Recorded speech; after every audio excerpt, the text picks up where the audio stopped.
नमस्कार छात्र मित्रों।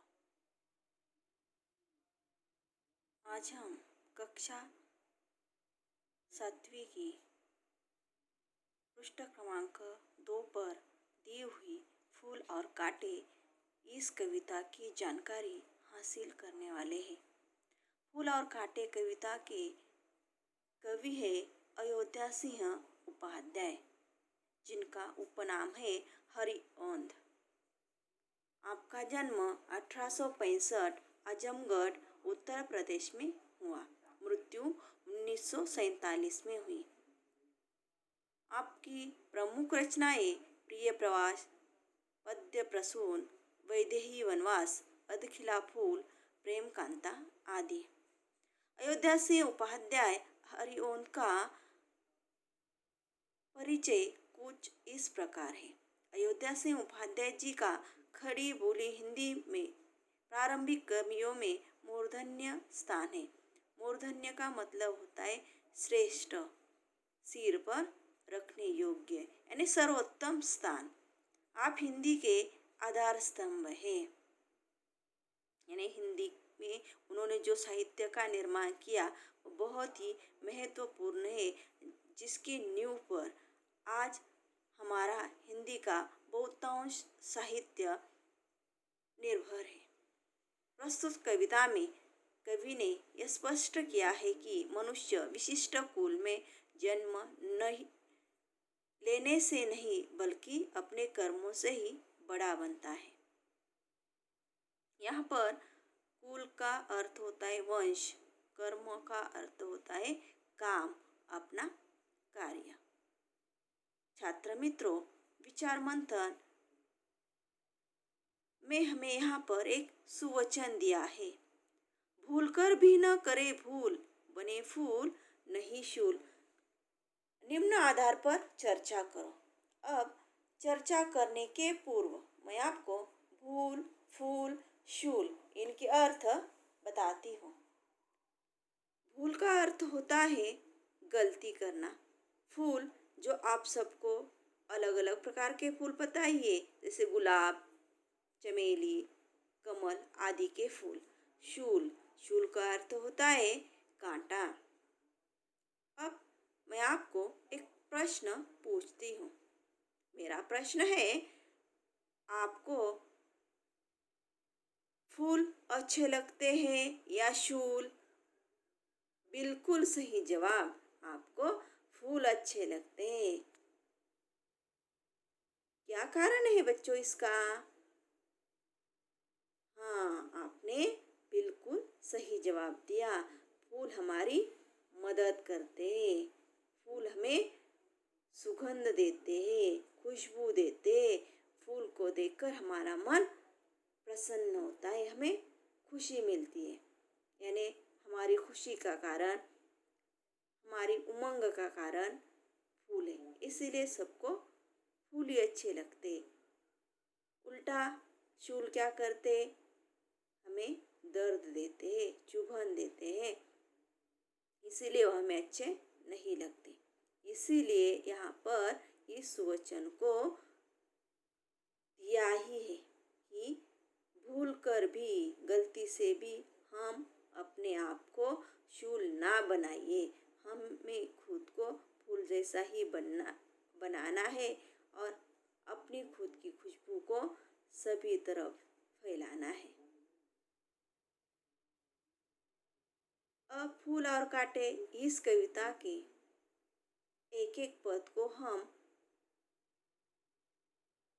यहाँ पर देखते हैं। मैं एक एक पद को आपके सामने पेश करती हूँ और उसका सरल भावार्थ भी बताती हूँ। है जन्म लेते जगह में एक ही पौधा उन्हें है पालता। रात में उन पर चमकता चांद भी एक ही से चांदनी है डालता।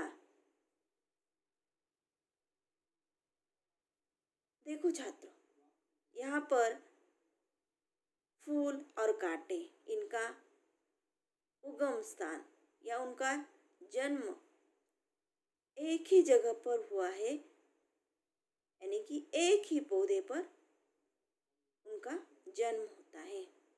वही पौधा उनका पालन पोषण करता है, उनको पालता है। पालता है यानी बड़ा करना, उनका पालन पोषण करना। हमारे माता पिता जैसे हमारा पालन पोषण करते, वैसे ही पौधा क्या करता है, उनका पालन पोषण करता है। मनुष्य मात्र एक सजीव है, वैसे ही ये जो पौधे हैं, पशु पक्षी, वह भी क्या है, सजीव है। हमें जीवित रहने के लिए अन्न पानी की आवश्यकता होती है ना, उसी प्रकार इन पौधों को भी अपने लिए अन्न तैयार करना पड़ता है। फिर उसके लिए क्या क्या चाहिए उन्हें? हाँ, सूरज की धूप चाहिए, हवा चाहिए, हाँ, पानी चाहिए। फिर यह सब उन्हें कौन देता है? हमारी तरह ही उन्हें यह सब प्रकृति देती है, कुदरत देती है, निसर्ग देता है। इन पौधों को भी ये जो कुदरत है, वह हवा, पानी, सूरज की धूप दे रहे हैं। रात में उन पर चमकता चांद भी एक ही सी चांदनी है डालता। रात में जब चांद चमकता है ना, तब उसकी जो चांदनी यानी प्रकाश जो बिखेरता है चारों तरफ अच्छी तरह से, वह सिर्फ फूल पर ही नहीं बिखेरता, फूल के साथ साथ वह कांटों पर भी वही प्रकाश देता है। यानी ये जो फूल है और कांटे हैं ना, उनका लालन पालन, उनका पोषण एक जैसे ही हो रहा है। कुदरत उन्हें एक जैसे ही संभाल रही है, एक जैसे ही परिवेश में वह पले बड़े हो रहे हैं। अब दूसरे पद में हम देखते हैं, मैं उन पर है बरसता एक सा, एक सी उन पर हवाएं है बही, पर सदा ही यह दिखाता है हमें ढंग उनके एक से होते नहीं, ढंग उनके एक से होते नहीं। मेह यानी बादल, बही यानी बहना, सदा यानी हमेशा, ढंग यानी तरीका। उनके जो ढंग होते हैं यहाँ पर वो एक जैसे नहीं है, यह बताने के लिए कवि हमें बताते हैं कि ये जो फूल और कांटे हैं, इन पर बादल जब पानी बरसाते हैं ना, दोनों को एक जैसा ही पानी देते, एक जैसी बौछार बारिश की फूल पर भी होती है और कांटों पर भी होती है। हवाएं जब बहती है, दोनों को एक जैसी हवाएं उन पर आती है। फूल के लिए अलग हवा है, कांटे के लिए अलग हवा है, ऐसा तो बिल्कुल भी नहीं है। यानी ये जो कांटे हैं और ये जो फूल है, दोनों की परवरिश बराबर से हो रही है उनके घर में। यानी उनका घर क्या है? उनका पौधा है। और उनकी जो परवरिश करने में जो मदद कर रहे, मानो वह है चांदनी है, चांद है, सूरज है, बादल है, हवा है। इनकी परवरिश में जरा भी फर्क नहीं करते। फिर भी पर यानी फिर भी उनका जो अपना खुद का काम करने का तरीका है, लोगों से व्यवहार करने का तरीका, वह बिल्कुल अलग सा है। फूल का अलग है और कांटे का अलग है। इस कविता के तीसरे पद में हमें कांटे का व्यवहार दर्शाया गया है। अब देखते हैं तीसरे पद को। छेद कर काटा किसी की उंगलियां, फाड़ देता है किसी का वर वसन, प्यार डूबी तितलियों के पर कतर, भोर का है वेद देता शाम तन। छेदना यानी काटना या छेद करना, काटना। वर यानी सुंदर, वसन यानी वस्त्र, कपड़ा। और एक शब्द आए यहाँ पर यानी दूसरे पद में हमने देखा है पर का अर्थ फिर, लेकिन यहाँ पर जो पर है, तितलियों के पर का अर्थ लेना है पंख, कतर यानी काटना। श्याम यानी सावला, सावला रंग। तन यानी शरीर। ये जो कांटे हैं ना, वो नुकीले होते हैं। वो हमेशा क्या करते हैं? दूसरों को तकलीफ देते हैं। जब कोई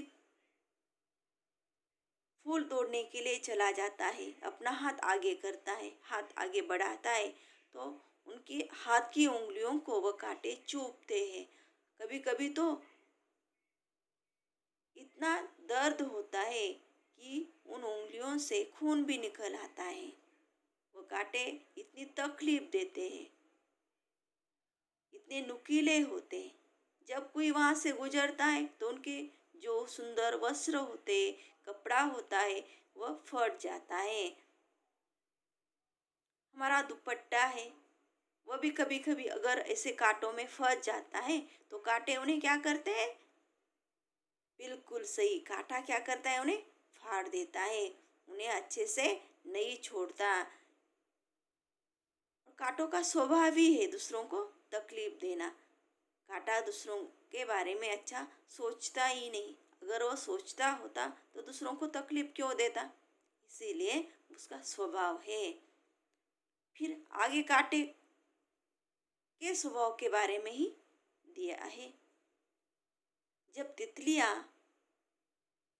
फूलों पर मंडराती है, फूलों पर नाचती है, उड़ती है, तब उन तितलियों के सुंदर कोमल पर को कतरने का काम यही कांटा करता है। इस कांटे को किसी की कदर ही नहीं है। इस प्रकार से वह सबसे व्यवहार करता है। अच्छा व्यवहार बिल्कुल नहीं करता। जब भौरे आते हैं फूलों के पास फूलों की शहद लेने के लिए, तब इस सावले रंग के भौरों को भी वह नहीं छोड़ता। उनके शरीर को भी वह अपने नुकीलेपन से छेदता है या उन्हें दर्द देता है, चुभन देता है। इसीलिए भौरों को भी अच्छा नहीं लगता, ना वो तितलियों को अच्छा लगता है। इसके विरुद्ध बिल्कुल फूल है। तो फूल का व्यवहार हम आगे के पद में देखते हैं। इसके बाद की जानकारी हम अगले वीडियो में लेंगे।